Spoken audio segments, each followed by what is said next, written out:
देवरानी की सौतन। राधा एक सीधी सादी लड़की है। उसकी सास विमला तो उसे बहुत प्यार करती है, लेकिन उसकी जिठानी लता को राधा बिल्कुल पसंद नहीं।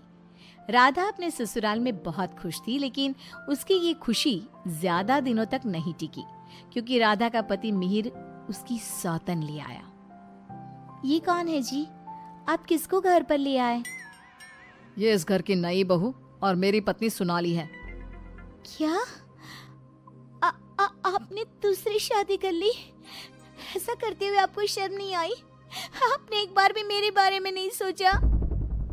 ये क्या बोल रहा है बेटा?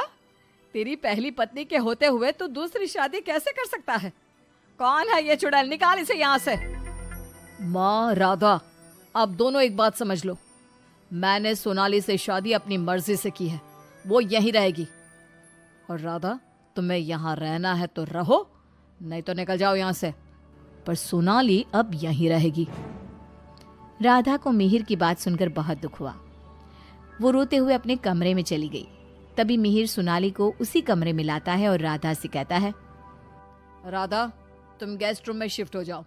आज से सोनाली मेरे साथ इसी रूम में रहेगी। ये क्यों इस रूम में रहेगी? ये मेरा कमरा है, आप इसे लेकर गेस्ट रूम में चले जाओ। ओह डार्लिंग, इस गवार को तुमने सर पर चढ़ा रखा है। छोड़ो ना, हम दोनों गेस्ट रूम में ही चले जाते हैं। वैसे भी इस रूम का इंटीरियर डिजाइन मुझे खास पसंद नहीं आया। ओके डार्लिंग, जैसा तुम कहो। मिहिर उसे लेकर चला जाता है और राधा कमरे में बैठकर बहुत रोती है। तभी वहां पर विमला और लता आ जाती हैं। विमला राधा को समझाती है, लेकिन लता अपनी देवरानी के जख्मों पर नमक छिड़कते हुए कहती है, राधा, जरूर तुम में ही कोई कमी होगी जो तुम्हारा पति तुम्हारे हाथ से निकल गया और तुम्हारी सौतन ले आया। मेरे पति तो बिल्कुल वैसे नहीं है। वो किसी दूसरी औरत को आंख उठाकर देखते तक नहीं है। हाँ, मेरी ही कमी है कि मैंने उन्हें भगवान की तरह पूजा, उनकी हर छोटी से छोटी बात का ख्याल रखा। मुझे नहीं पता था कि वो मेरे साथ ऐसा करेंगे। लता बहू, ये कोई समय है ऐसी बातें करने का? जाओ, राधा के लिए कुछ खाने को ले आओ। अगली सुबह सब बैठकर नाश्ता कर रहे थे। तभी सोनाली और मिहिर भी वहां आ गए। सोनाली कहती है, डार्लिंग, क्या यहाँ रोज इतना ही ऑयली ब्रेकफास्ट बनता है? मुझे इतना ऑयली खाने की आदत नहीं। सुबह कुछ हेल्दी फूड खाना चाहिए। आज तुम ये खा लो डार्लिंग, कल से तुम जो कहोगी इस घर में वही बनेगा।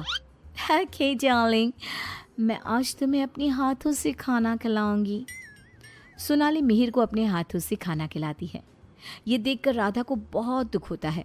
उसके बाद मिहिर अपने ऑफिस चला जाता है। तब लता सोनाली से कहती है, सोनाली, कैसा लगा तुम्हें अपना ससुराल? अच्छा है, लेकिन यहाँ कोई भी मुझे पसंद नहीं करता। पसंद तो मुझे भी कोई नहीं करता। सब उस राधा के आगे पीछे ही घूमते हैं। चलो छोड़ो इन बातों को, आओ मैं तुम्हें घर दिखाती हूँ। लता सोनाली से बहुत बातें करती है। जब मिहिर घर पर नहीं होता तो दोनों आपस में घंटों बातें करती। लता और सोनाली की नजदीकियां देखकर विमला सोचती है, ये लता बहू हमेशा सोनाली से गुड़ पर चींटी की तरह क्यों चिपकी रहती है? राधा से तो कभी इसने ढंग से बात भी नहीं की। राधा भी तो इसकी देवरानी है और ये देवरानी से बोलती तक नहीं, लेकिन देवरानी की सौतन से चिपकी रहती है। विमला ये सब सोच ही रही होती है कि तभी वहां राधा आकर पूछती है, माँ जी, आज रात के खाने में क्या बनाऊं? अरे राधा, मुझसे क्या पूछ रही है? अपने पति से पूछ। मिहिर जी। राधा कुछ बोल पाती इससे पहले ही मिहिर बोल पड़ता है, माँ, मैं और सोनाली आज शाम मूवी देखने जाएंगे और डिनर भी बाहर करेंगे, तो आप हमारे लिए कुछ मत बनाना। ये बोलकर मिहिर वहां से चला जाता है। राधा रोते हुए अपनी सास से कहती है, देखा माँ जी आपने, आप ये मुझसे बात करना भी पसंद नहीं करते। ये मेरे साथ ऐसा बर्ताव करते हैं जैसे मैं इस घर में रहती ही नहीं हूँ। अरे ना ना बेटा, रो मत तू। उस सोनाली का जादू इसके सर से उतरेगा ना तो ये फिर से तुम्हारे पास ही आएगा। शाम को मिहिर सोनाली को आवाज देता है, सोनाली, सोनाली जल्दी बाहर आओ। इतनी देर करोगी तो मूवी शुरू भी हो जाएगी। ओह डार्लिंग, तुम तो तैयार भी नहीं होने देते। देखो, कैसी लग रही हूँ मैं? हमेशा की तरह बहुत खूबसूरत। अब चलो जल्दी करो, बहुत देर हो रही है। मिहिर सोनाली के साथ चला जाता है। ये सब देखकर राधा बहुत रोती है। इसी तरह एक दिन सभी बैठकर खाना खा रहे होते हैं कि तभी मिहिर सोनाली से कहता है, सोनाली, कल मैं ऑफिस नहीं जाऊंगा, कल हम शॉपिंग पर जाएंगे। ठीक है डार्लिंग। बेटा, राधा को भी शॉपिंग पर ले जा, उसके सारे कपड़े पुराने हो गए हैं और वो दिन भर घर के कामों में लगी रहती है, कहीं बाहर ही नहीं जाती। बाहर जाएगी तो उसका मन भी बहल जाएगा। क्या कह रही हो माँ? मैं राधा को लेकर बाहर जाऊंगा? कभी नहीं। सॉरी माँ, लेकिन मेरे पास टाइम नहीं है। मैं आपको रुपया दे दूंगा, आप चली जाना उसे लेकर। बेटा, तू तो राधा को बिल्कुल भूल गया है, मगर ये याद रख, वो आज भी तेरी पत्नी है और इसी घर में रहती है। हाँ तो वो क्यों रह रही है इस घर में? चली क्यों नहीं जाती? राधा, अगर तुम चाहो तो मैं तुम्हें तलाक दे सकता हूँ। तुम ठीक से सोच लो और अपना फैसला मुझे बता देना। बदले में जो चाहो वो मैं तुम्हें दे सकता हूँ। मिहिर की बात सुनकर राधा के ऊपर मानो बिजली सी गिर गई। इसी तरह कुछ दिन बीत गए। राधा अब बहुत दुखी और चुप चुप रहने लगी। एक रात विमला किचन की तरफ पानी लेने जा रही थी, लेकिन किचन में से बातों की आवाज सुनकर वो बाहर ही रुक गई और सोचने लगी, अरे ये इतनी रात को कौन बातें कर रहा है? ये तो लता और सोनाली की आवाज लग रही है। ये दोनों इतनी रात को क्या बात कर रही है? ध्यान से सुनती हूँ तब पता चलेगा। वो दोनों की बात ध्यान से सुनती है।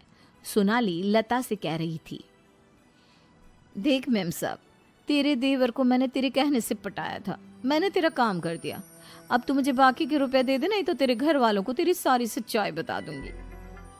अरे तू ज्यादा चालाक मत बन, मैं तुझे पहले भी कई सारे रुपए दे चुकी हूँ, अब और रुपए नहीं दे सकती। तुझ जैसी लड़की को इतना अच्छा घर दे दिया, इतना अच्छा पति दे दिया, और क्या चाहिए तुझे? विमला दोनों की बात सुनकर समझ जाती है कि दाल में कुछ काला है। वो सोनाली की जन्म कुंडली निकालने में लग जाती है। तब उसे सोनाली की सच्चाई पता चलती है। एक दिन विमला सारे घर वालों को बुलाती है और कहती है, मेहर, तुमने सोनाली से शादी कर ली है, ये बात हमारे रिश्तेदारों को भी तो पता चलनी चाहिए ना। मैं तुम दोनों की शादी की खुशी में एक छोटा सा प्रोग्राम करना चाहती हूँ, जिसमें मैं सारे रिश्तेदारों को बुलाऊंगी। सोनाली, तुम भी अपने रिश्तेदारों का नाम और पता बता दो, मैं खुद उन्हें निमंत्रण भेजूंगी। ये सुनकर सोनाली घबरा जाती है। तभी मिहिर कहता है, माँ, सोनाली का कोई रिश्तेदार यहाँ नहीं रहता, वो सब अमेरिका में रहता है। सोनाली खुद अमेरिका से आई है, इसलिए आप बस हमारे रिश्तेदारों को ही इनवाइट कर दीजिए। मेहर, तुम बहुत भोले हो, तभी तो इस 420 सोनाली ने तुम्हें आसानी से बेवकूफ बना दिया। यह कोई अमेरिका से नहीं आई, ये जेल से आई है, और इसके घर वाले भी एक नंबर के चोर है। ये और इसके घर वाले लोगों को बेवकूफ बनाकर घर लूट कर ले जाते हैं, और इसको तुम्हारी जिंदगी में लाने वाली है लता। लता, अब तुम बताओ, क्यों किया तुमने ऐसा? हाँ, मैंने ही सोनाली को रुपए दिए थी कि वो मिहिर को अपने प्यार के जाल में फंसा ले और मेरी देवरानी की सौतन बनकर इस घर में आ जाए। लेकिन भाभी, आपने ऐसा क्यों किया? क्योंकि मैं जलती थी तुमसे। घर के सभी लोग और माँ तुमसे प्यार करते थे, मैं तुमसे बदला लेना चाहती थी, इसलिए मैंने ऐसा किया। भाभी, आपको शर्म आनी चाहिए। आपने मेरा घर बर्बाद किया, मैं आपको कभी माफ नहीं करूंगी। सारी सच्चाई जानने के बाद मिहिर सोनाली को घर से निकाल देता है और राधा से माफी मांगता है। राधा, मुझे माफ कर दो, मैंने तुम्हारे साथ ठीक नहीं किया। मिहिर, मैं तुम्हें माफ नहीं कर सकती और ना ही तुम्हारे साथ रह सकती हूँ। मैं जा रही हूँ ये घर छोड़कर। लेकिन राधा, इसमें मेरी क्या गलती? ये सब तो भाभी ने किया है ना, मैं तो बेकसूर हूँ। अगर सोनाली सच में अच्छी लड़की होती तो क्या तुम उसे छोड़ते? कभी नहीं। और इस बात की क्या गारंटी है कि कल तुम्हें सोनाली से अच्छी लड़की मिलेगी तो तुम दोबारा ऐसी गलती नहीं करोगे?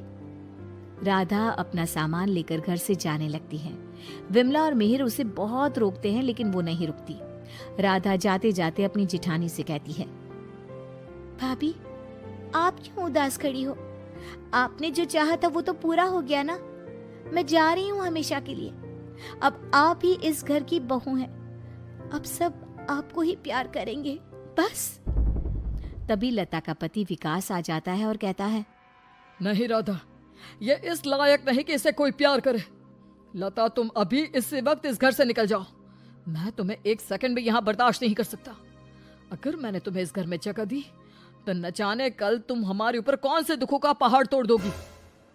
लता विकास से बहुत माफी मांगती है, लेकिन वो उसे घर से निकाल देता है। लता को इस बात का पछतावा था कि उसने अपना हंसता खेलता घर बर्बाद कर दिया। ना तो विकास अपनी पत्नी लता को माफ करता है और ना ही राधा अपने पति मिहिर को माफ करती है।